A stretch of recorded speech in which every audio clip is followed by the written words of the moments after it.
Senator from Rhode Island. Mr. Chief Justice, I send a question to the desk on behalf of Senator Duckworth, Senator Harris, and myself for the House managers and for the President's Counsel.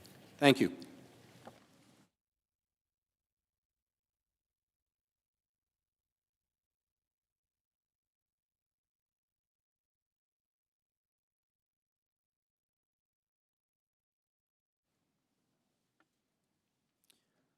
The question from Senator Reid and the other senators is for both parties, beginning with the House managers.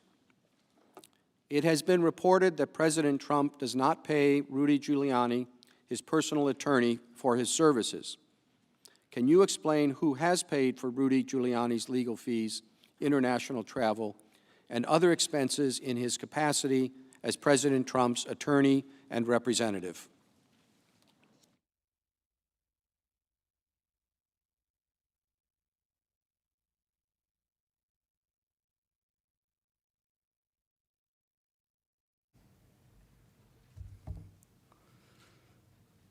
The short answer to the question is, I don't know who's paying Rudy Giuliani's fees.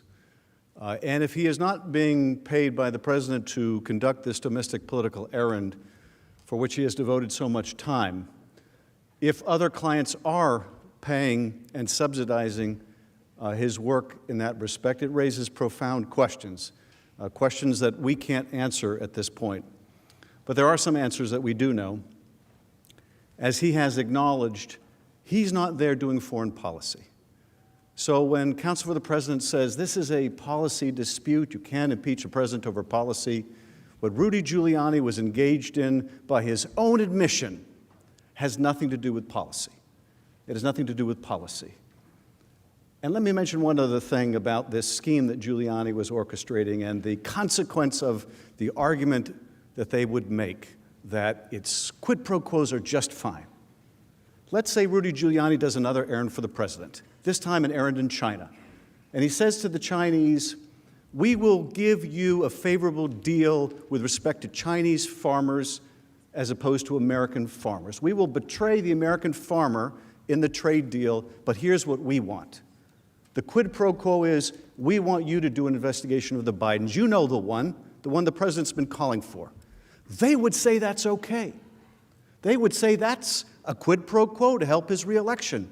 He can betray the American farmer. That's okay. That's their argument. Where does that argument lead us? That's exactly the kind of domestic, corrupt political errand that Rudy Giuliani was doing gratis, without payment, at least not payment apparently from the president. So who's paying the freight for it? Well, I don't know who's directly paying the freight for it, but I can tell you the whole country is paying the freight for it. Because there are leaders around the world who are watching this and they're saying the American presidency is open for business. This president wants our help, and if we help him, he will be grateful. He will be grateful. Is that the kind of message we want to send to the rest of the world?